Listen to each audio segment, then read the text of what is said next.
Hello world, this is Random Fix, and in this video today we're going to be discussing the Volkswagen drive cycle procedure for a 1996 and newer Volkswagen.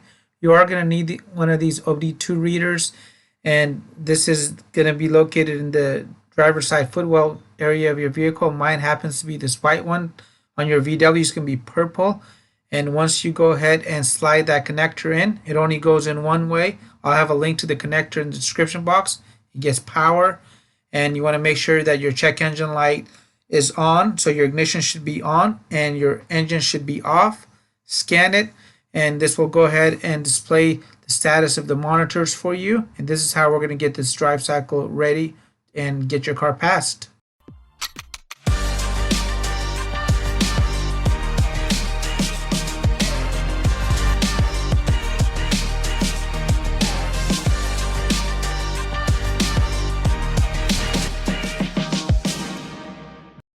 And before we jump into the drive cycle, check out the Smog Tips playlist.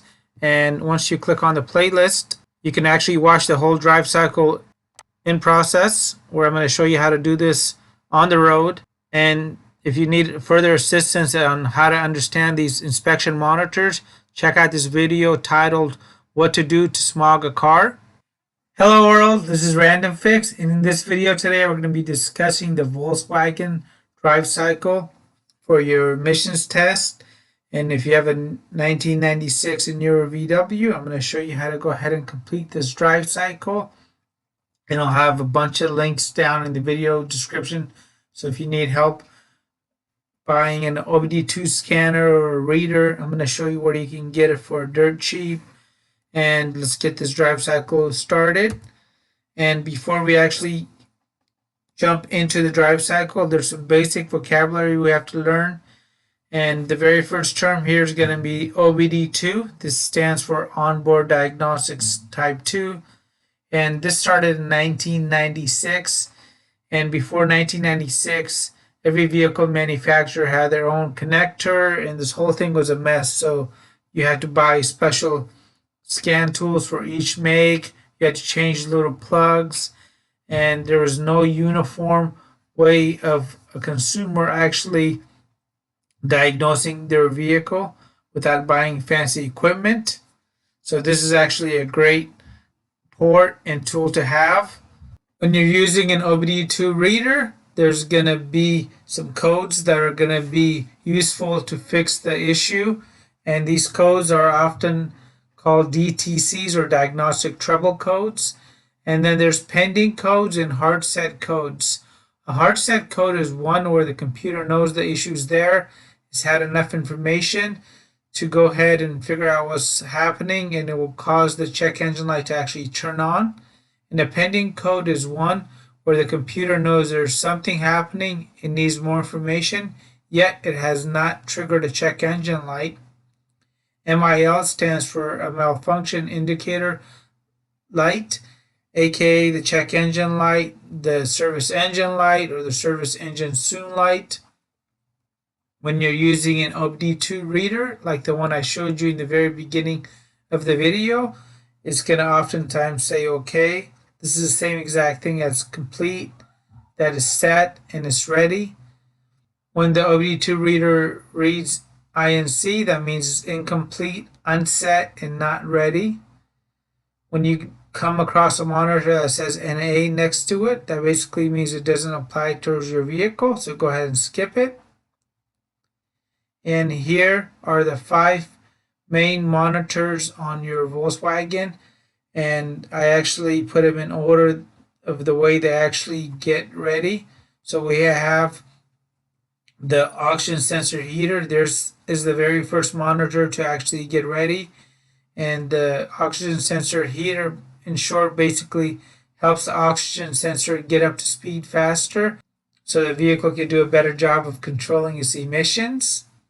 We have the oxygen sensor, and an oxygen sensor basically is going to be used to measure the efficiency of the exhaust system. And on most 4-cylinder Volkswagens, for example, there's going to be at least 2 oxygen sensors. So there's one before the catalyst. It's called a pre-cat, or an upstream oxygen sensor. And after the catalyst, there's going to be another oxygen sensor called a post-cat or downstream oxygen sensor. We have the EGR monitor. We have the cat monitor. You may hear people say things such as my cats are bad. Basically, they're saying their catalytic converter is bad. And some vehicles have more than one catalytic converter. And the catalytic converter is the part, and the cat that's displayed on the OBD2 reader is the actual monitor. And we have the evaporative emissions control system, the EVAP. And in short, the EVAP system keeps the fumes out of the atmosphere. And when you're conducting this drive cycle procedure, it's really nice to have a stopwatch to go ahead and time the sequence. And here's some technical parameters for your Volkswagen. The very first thing that you want to make sure is that the check engine light is actually off and there's no stored codes or pending codes in the memory of the vehicle. You will need to get those fixed no matter how well you do this drive cycle. If there's an inherent issue with the vehicle, this will not get your monitors ready and you will not be able to pass that smog and emissions test.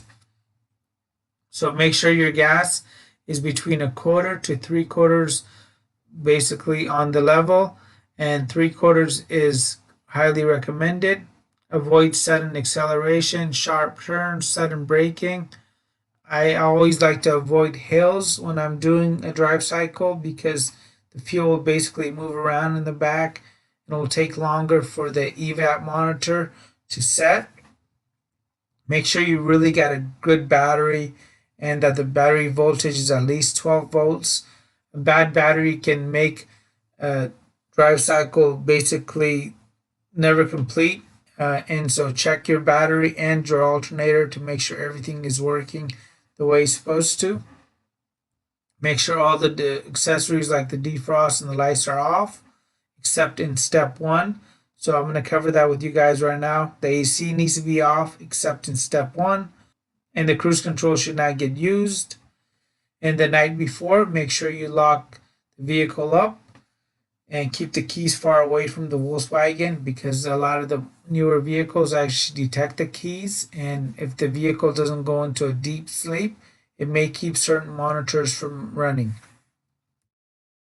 So this is the drive cycle here for the Volkswagen, and the very first step here is to make sure that the vehicle is cold. And the way that the vehicle determines if it's a cold start or not is based on the engine coolant temperature. So we basically need an engine coolant temperature of 122 degrees Fahrenheit or lower. And then the engine coolant temperature and the outside air has to be within 11 degrees of each other during the startup. And you need this because this will allow the actual oxygen sensor heater, the misfire, the air, the fuel system, the EVAP monitors to run. So the very first step here, besides the definition of a cold start, is we're going to go start the vehicle and let it idle for 2.5 minutes. But during this 2.5 minutes, we're going to turn on the AC and also the headlights. So this will actually put an additional load on the vehicle, and this will help set some of these monitors such as the O2 heater monitor, the air monitors. We got the EVAP, misfire, and some fuel systems. And step 3, we're going to go and now turn off the AC and the headlights if it's possible and safe. And in step 3, we're going to actually start driving now. And we want to use half throttle to reach a speed of approximately 55 miles an hour. And make sure you hold that speed. And when the vehicle is accelerating to 55 miles an hour, what it's doing is checking for misfires, it's checking the fuel system, and letting the EVAP monitor run. In step 4, we're going to go ahead and maintain that speed of 55 miles an hour here for 3 minutes. And this is going to allow the oxygen sensor to actually run the air, the EGR, the EVAP, the misfire, and the fuel system monitors to run. Step 5, we're going to go and basically coast, and what that means is you're going to take your foot off the gas pedal until you get to under 20 miles an hour, and make sure that you don't go and change gears, don't touch the clutch, don't touch the brake. Nothing should be touched. Just remove your foot off the brake. Just remove your foot off the gas pedal in step 5, and this will go ahead and set that EGR monitor, the EVAP, and also run more fuel system monitors. In step 6, we're going to accelerate again. Now we're going to go a little bit heavier on the throttle until we reach 60 miles an hour. And on step 6, we're going to go and get those monitors ready for the misfire, the fuel, and let the EVAP monitor run again. And once we're at 60 miles an hour, we're going to jump to step 7 here. And in step 7, we're basically going to go and hold that 60 mile an hour speed for a total of 5 minutes. Again, don't use cruise control and keep everything the same. Try to find yourself a nice open road with no traffic that's flat, and this will help set that catalyst monitor, the oxygen sensor monitors if they're not ready yet, the air monitors, and the EGR EVAP misfire. And so step 7 is very important. And in step 8, we're going to basically coast down to 0 without touching the brake at all.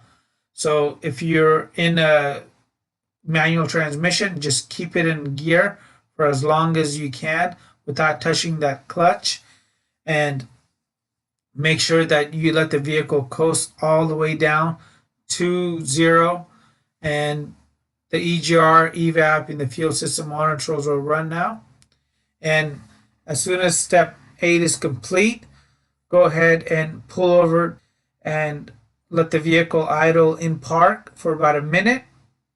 Turn the vehicle off and use your OBD2 reader like that I showed you in the video earlier, and scan to see which monitors are set. And when you get back from your test drive, you want to scan it, and if everything is done, it'll say 0 codes incomplete, 7 that are complete, and 4 that don't apply, and 0 codes found. And this is a 100% chance that you're going to go ahead and pass your emissions tests as long as you haven't altered anything on your vehicle and your vehicle passes the visual inspection as well, which I'll cover a little bit later. And my biggest tip here is to focus on the unset monitors. So if your EVAP monitor has not set, you may need to go and do this a few times, because some of the monitors, like the catalyst monitor, if it's not perfect, it may take up to 5 drive cycles to get this complete. Make sure you have a good battery, and you do this in a very concise way, and you will get these monitors set. Hey guys, really quick, if you're finding this video to be helpful and you're enjoying the content, please consider hitting that thumbs up button and subscribing to the channel as well, as it lets YouTube and me know that I'm doing a good job and bringing you guys value content. Thanks. And once your monitors are set, you're ready to now go and get the vehicle smogged. Remember, if your vehicle is a 96 through 99 vehicle, you will have to get the vehicle tested on a dyno at 15 and 25 miles an hour. They're going to use a gas analyzer to test the vehicle's emissions. They're going to test your gas cap. They'll do some other tests, and they're also going to do a visual. Even if you have a 2000 and newer vehicle, they're going to do a visual. But on a 2000 and newer vehicle, they're just going to check for the OBD2 readiness. So they're going to plug in their OBD2 reader into the vehicle from the state and check the monitors. Remember, the visual inspection consists of checking for altered parts like cold air intakes, throttle spacers, cracked vacuum hoses, missing catalytic converters. They're going to do a visual smoke test to make sure that you don't have clouds of smoke coming out the tailpipe. And as of the end of 2020, This is the current rules here for California, and California happens to be one of the stricter states, so you have to check the regulations for your own state. Here in California, if you have a 96 through 99 vehicle, you can have any one monitor show incomplete and still pass.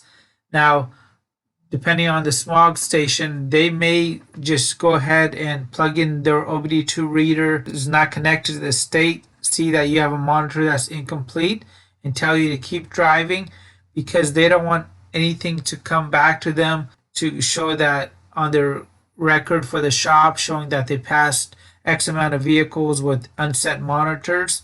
So if that happens to you, go to another station, and if you have a 2000 and newer vehicle, only the EVAP could be unset. And with diesel powered vehicles 98 through 2006, basically all the monitors have to show complete. On newer diesel vehicles 2007 and newer, you can have any two monitors show incomplete. And remember, when you're selling a car, it's the seller's responsibility to make sure that they supply the buyer with a smog certificate. And normally there's no way of waiving this requirement unless you're selling to a dealer or dismantler. So even if you write as is on the title, that doesn't really mean anything, because if it goes to court, you're most likely going to lose that suit unless they're a dealer or dismantler. And if you're a buyer, never buy a vehicle unless all the inspection monitors are ready. And 99% of the times, if the inspection monitors are not ready, it's because somebody has erased that check engine light on purpose to cover up an existing issue, whether it's a dealer or a private seller. And 1% of the time is caused by a weak or faulty battery. And if this is the case, you still have to find out why that battery is dying, because you could have a potential short, you could have an alternator.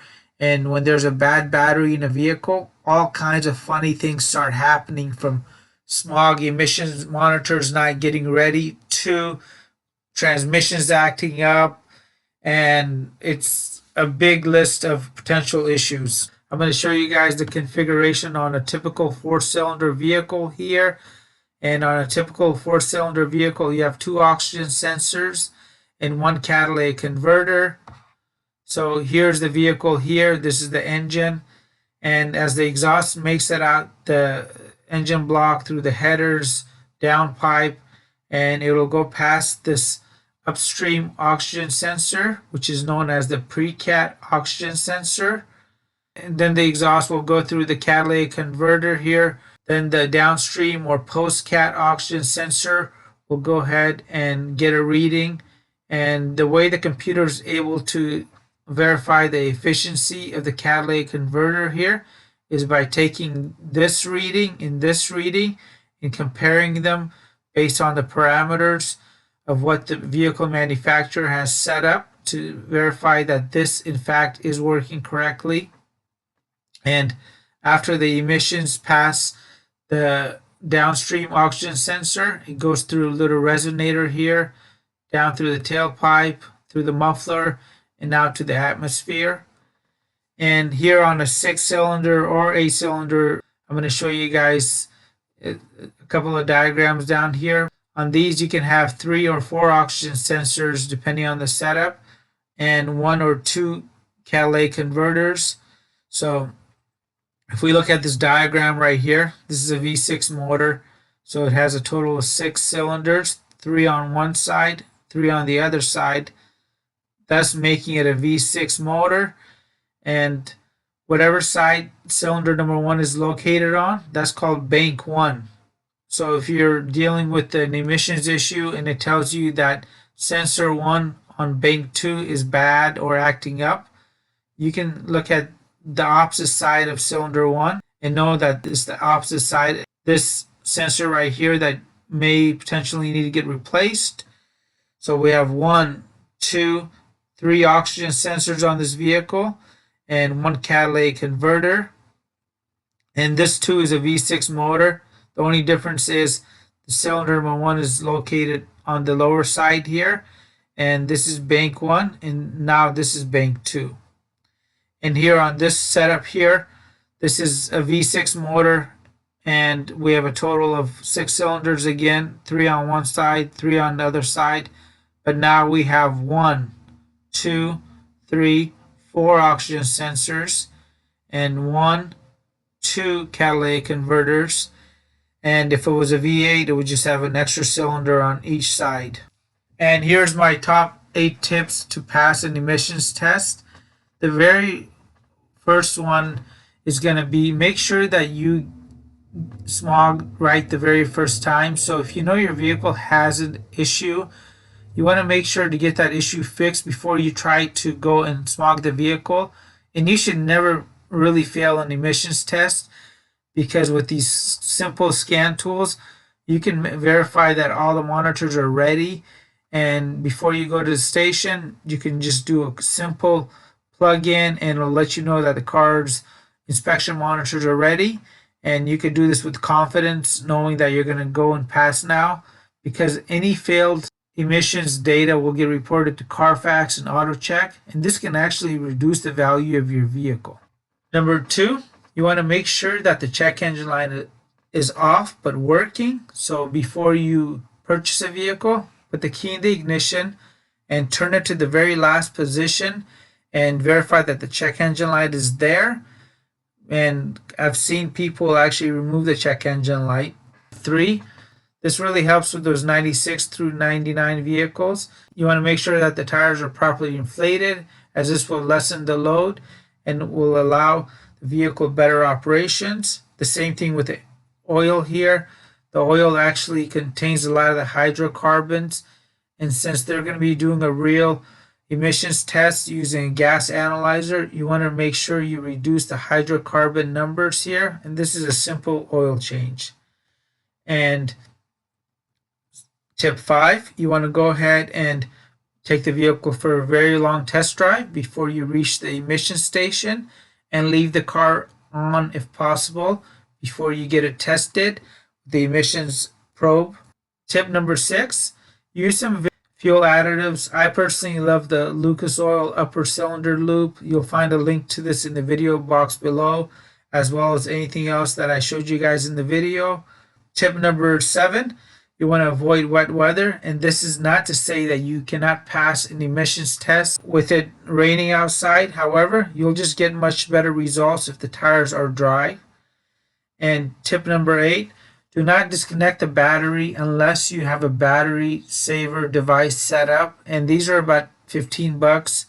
And basically this will keep your car's computer data, your clocks, your radio stations all in sync.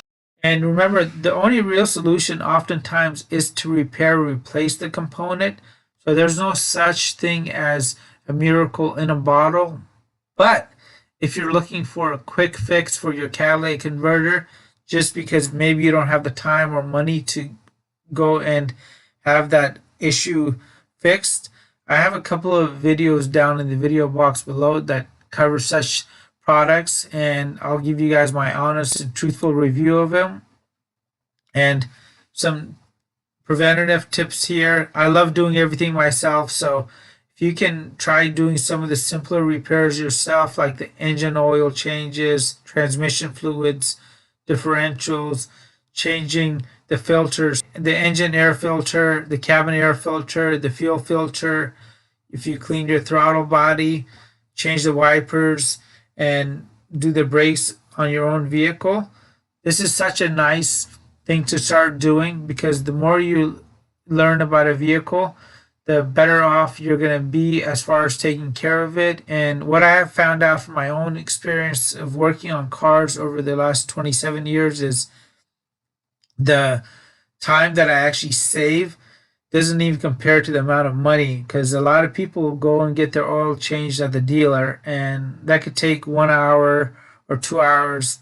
Most of the times I'm able to change the oil on my vehicle in under 15 minutes. So not only did I save between 60 to 80 bucks, but I saved myself at least 45 minutes of not having to wait around, and I got it done, and I can go move on with my life. I hope you found the video to be helpful. If it was, please comment down below. I would love to hear your thoughts. And if you're new to the channel, consider subscribing by clicking this red subscribe button in the bottom right hand corner. And you can smash on that little notification icon as well. So anytime I post videos that are aimed to save you time and money, that you will get notified. Thanks again.